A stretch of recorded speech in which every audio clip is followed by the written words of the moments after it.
Dahulu kala, di suatu desa kecil dekat lembah yang asri, tersebutlah dua bersahabat bernama Embro dan Pipo. Mereka adalah tipe pemuda yang berambisi untuk menjadi orang terkaya di desanya. Mereka kerap membicarakan impian dan ambisi mereka itu akan kekayaan, kehidupan, dan gaya hidup yang ingin mereka miliki nantinya. Mereka tidak takut untuk bekerja keras, hanya saja mereka masih belum mendapatkan kesempatan untuk dapat mewujudkan cita-cita mereka. Tanpa putus asa, mereka terus mencari dan mencoba gagasan-gagasan baru untuk mendapatkan kesempatan tersebut.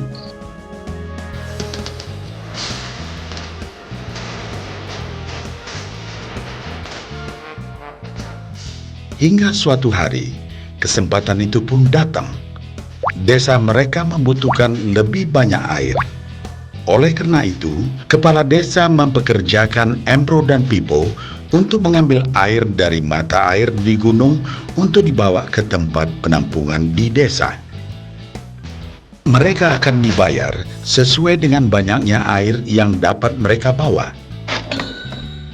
Maka mereka berdua pun menyambut dengan baik kesempatan ini. Embro dan Pipo pun segera melaksanakan pekerjaan tersebut dengan bersemangat. Setiap hari, sejak pagi hingga sore, mereka bergegas menuju mata air dengan membawa ember masing-masing.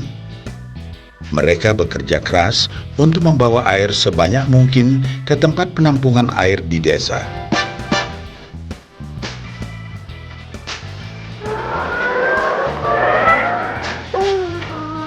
Menjelang sore hari, mereka pun pulang dengan membawa upah dari hasil jerih payah mereka hari itu.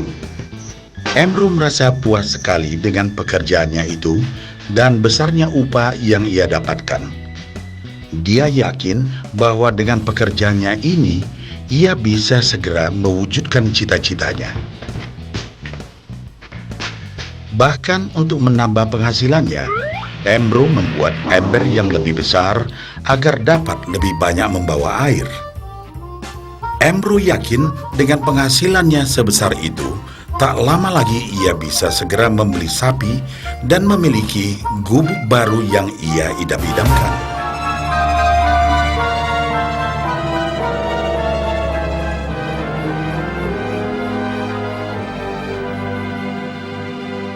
Lain halnya dengan Pipo. Dia merasa tidak nyaman dengan cara yang mereka lakukan itu. Ia mencari cara yang lebih nyaman untuk mendapatkan lebih banyak uang. Suatu hari, Pipo mendapat sebuah gagasan.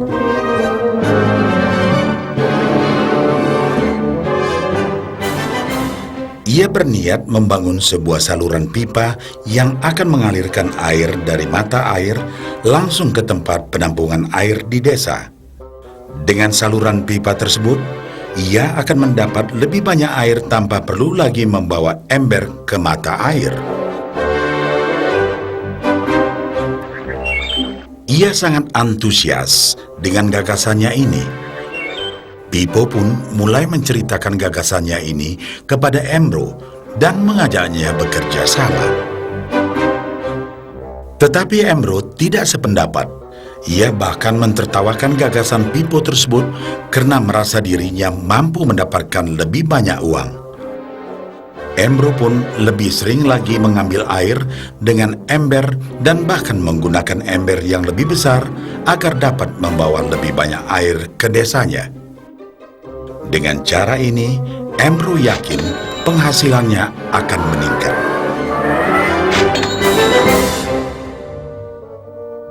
Pipo akhirnya memutuskan untuk mewujudkan sendiri gagasannya itu. Dia mengerti bahwa tidaklah mudah untuk membangun dan menyelesaikan saluran pipa tersebut. Dibutuhkan beberapa tahun untuk bisa menyelesaikan dan menikmati hasilnya. Namun tekadnya telah bulat. Ia pun tetap bekerja mengangkat air dengan ember setiap hari seperti biasa. Tetapi di akhir minggu dan setiap ada waktu luang, Pipo bekerja keras menggali tanah yang banyak berbatu untuk membangun saluran pipanya. Pada bulan-bulan pertama, hasilnya hampir tidak kelihatan. Orang-orang desa mulai banyak mentertawakan dan mencemooh Pipo. Mereka menjulukinya Pipo si manusia saluran pipa.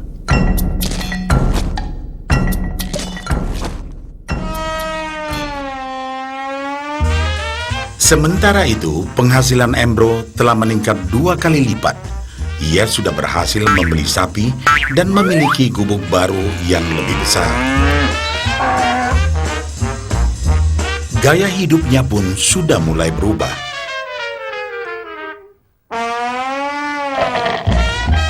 Ia sering menghabiskan waktu sepulang kerja di bar, menikmati hasil jerih payahnya mengangkat ember. Namun, tanpa disadari, badan Embro kini mulai jadi bungkuk karena begitu beratnya ia harus mengangkat ember besar setiap hari. Raut mukanya pun terlihat kelelahan.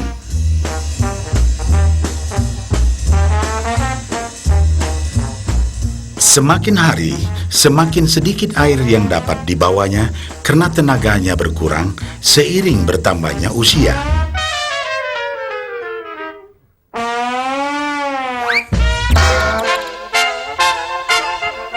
Bulan berganti bulan, tahun berganti tahun, dan akhirnya Pipo berhasil menyelesaikan saluran pipanya.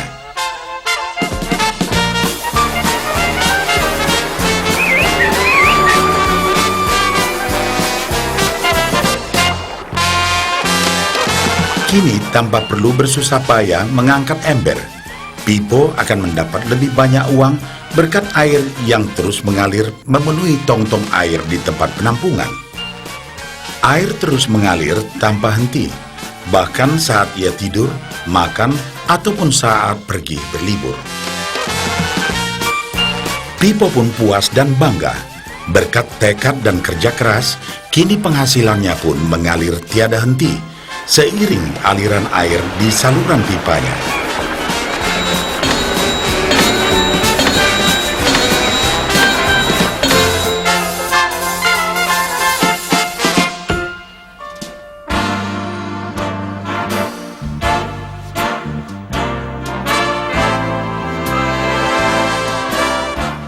Setelah melihat cerita Embro dan Pipo, kita sadari bahwa cerita mereka menggambarkan kehidupan kita.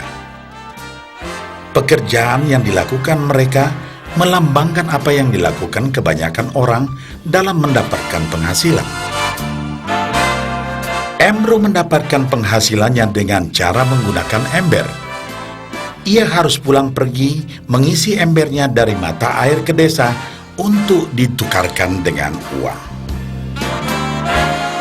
Untuk meningkatkan penghasilan, yang dilakukan Embro adalah dengan cara lebih rajin pergi ke mata air dan juga memperbesar ukuran embernya. Dalam kehidupan yang nyata, sangatlah normal kalau kita ingin meningkatkan penghasilan, kita harus bekerja lebih keras. Misalnya, dengan bekerja lembur atau mungkin mendapatkan pekerjaan tambahan. Kita juga dapat memperbesar ember kita, yaitu dengan menerima posisi pekerjaan yang lebih tinggi. Sebagian besar dari kita menukarkan waktu kita untuk mendapatkan uang. Seperti juga Embro, kita pun memiliki waktu yang terbatas untuk dibarterkan menjadi uang. Dan kita tahu, setiap orang hanya memiliki 24 jam per hari. Dan tidaklah mungkin kalau kita membarterkan seluruh waktu kita untuk bekerja. Dan yang lebih sulit lagi, yaitu jika kita tak mampu lagi membarter waktu kita, karena alasan usia, kesehatan, ataupun alasan lainnya, sehingga penghasilan kita terhenti sama sekali. Tetapi coba perhatikan apa yang dilakukan Pipo. Secara bijaksana, Pipo tidak membarterkan seluruh waktunya hanya untuk mendapatkan penghasilan yang terbatas. Tetapi dia menggunakan sebagian waktu yang dimilikinya untuk membangun saluran pipa, karena dia tahu bahwa saluran pipa ini akan mendatangkan penghasilan yang berkesinambungan tanpa dia harus membarterkan seluruh waktunya. Dia tahu bahwa suatu hari nanti, mungkin karena alasan usia atau kesehatan, dia akan tidak dapat lagi membarterkan waktunya dengan uang. Sedangkan bila ia mampu mewujudkan gagasan saluran pipanya itu, dia hanya perlu bekerja keras sekali saja untuk membangun saluran pipa. Setelah saluran pipa selesai, maka penghasilan akan terus mengalir bagi Pipo. Pipo telah menunjukkan kepada kita bahwa untuk mendapatkan penghasilan, kita tidak selalu harus dengan cara barter waktu dengan uang.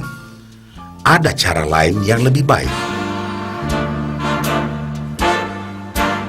Bagaimana dengan Anda?